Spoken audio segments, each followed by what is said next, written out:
Rahul Gandhi recent US tour से गोटे truck रे ट्रावेल करते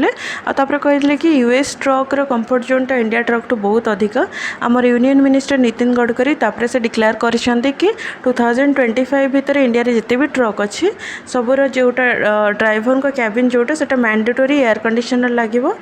आमको तो पॉलिटिकल फाइट रे किसी लेना देना नहीं आमको देखा पड़ो यू न्यूज़ रे को स्टॉक उपर इम्पैक्ट पड़ो जमती कि एयर कंडीशनर लगे तो निहाती भाव में इलेक्ट्रोनिक स्टॉक जमती डिक्शन रहा ये सब स्टॉक ऊपर डायरेक्ट इम्पैक्ट पड़ो आमर लंग टर्म रे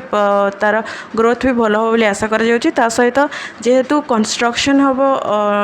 तार कैबिनटा आउे नुआ भाव में कौन कि एयर कंडीशन लगे तो किसी मॉडिफिकेशन हम तो जो मैंने ऑटोमोबाइल सेक्टर रे रिपेयर काम कर फिटिंग काम कर स्टॉक भी 2-3 इयर्स रे भल ग्रोथ होबार आशा रखा मार्केट रिलेटेड एमती to the point information channel को सब्सक्राइब करेंगे वीडियो लाइक और शेयर